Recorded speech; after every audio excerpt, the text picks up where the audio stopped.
and Mark are both from Bible College, Harrow, and it'd be good. Joe's going to share his testimony this morning, and Mark's going to speak to us tonight. I don't know somebody's heart, so he's going to speak to us.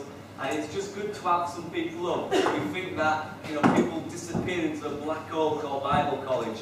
And actually, they're learning a lot of things and they do get a lot of experience around. So, encourage him. Smile.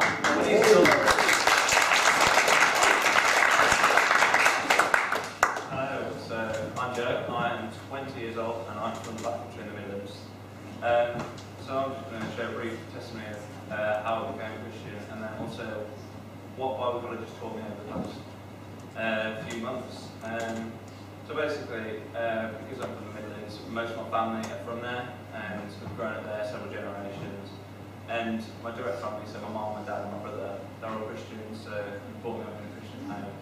And I went to Sunday school, just heard the stories there. I thought they were really cool stories, but that's all I saw them as, the stories. And I just became a Sunday Christian.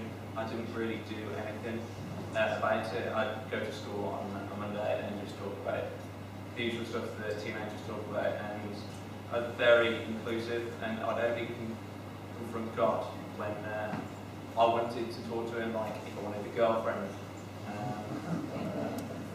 But I'd done that for several years and I wasn't really getting anywhere. I've had several encounters with God that were amazing. God really punched me in the face. But then, when I was about 16, my youth leader, he's from Canada, we decided to go on a mission trip together. And that just changed my life. God basically provided me with a job to pay for the trip there. And when I was there, it wasn't amazing just because I met amazing people. I was working with kids all the time. I was working with homeless people, doing soup kitchens. It was fantastic. But I was able to encounter God, and He really placed a heart on me. And I kind of, even though I'd call myself a Christian, I'd really committed myself on that trip, and it was just fantastic. And I really felt the fire of God on my heart, and it was amazing. But then that left me with a question: what do I do with my life? I was 17 at the time, and just started my first year at college. And I thought I'd got all my stuff planned out.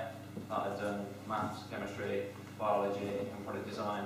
But then when I came back from really high in Canada, it turns out I failed on my subject, so I had to restart, which put me back another year.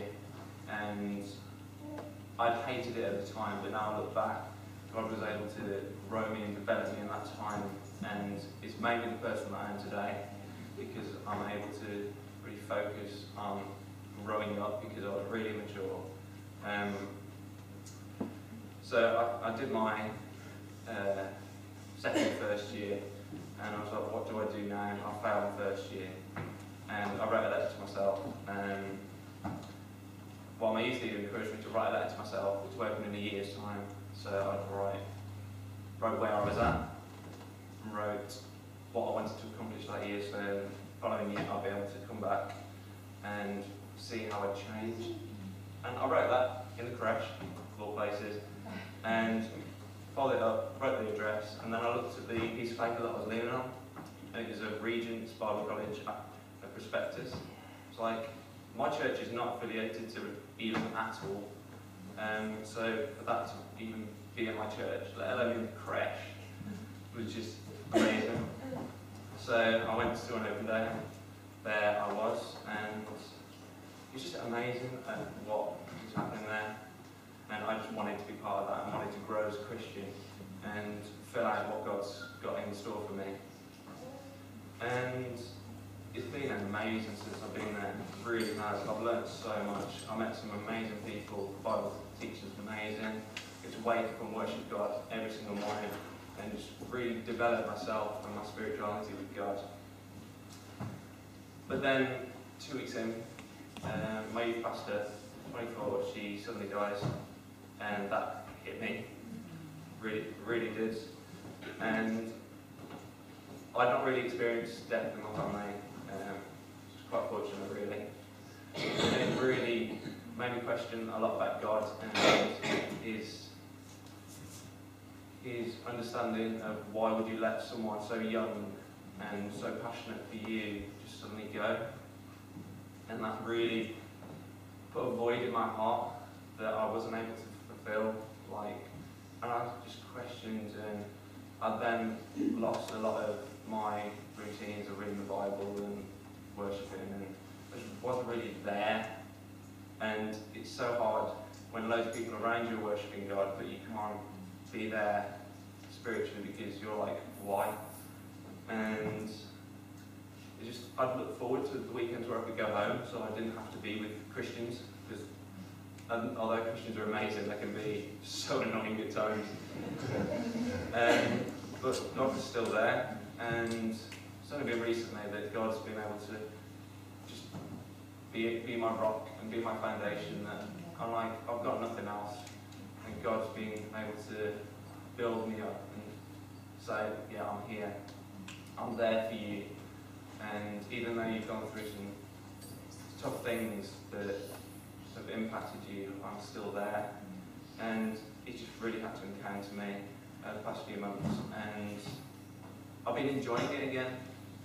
Even though it happened so early on in the year, I was really enjoying those first few weeks, and now I'm able to look back and see how God built me up in those few weeks, and well, a few months even. So this past year has been really hard for me, both spiritually and emotionally, with friends, family, and all the things, but God's been there in the whirlwind of my life, and I've felt empty voids and chasms that I'm like, is God really there? Yeah, I'm dedicating my life to Bible college. I question that. But now I've come at the end of it, and I can say, yeah, he has been there. And I just want to encourage you guys that he is there through the turmoil that is life, and he will hold your hand, and he will encourage you and really push you to be the best person that you can be. So, that's me.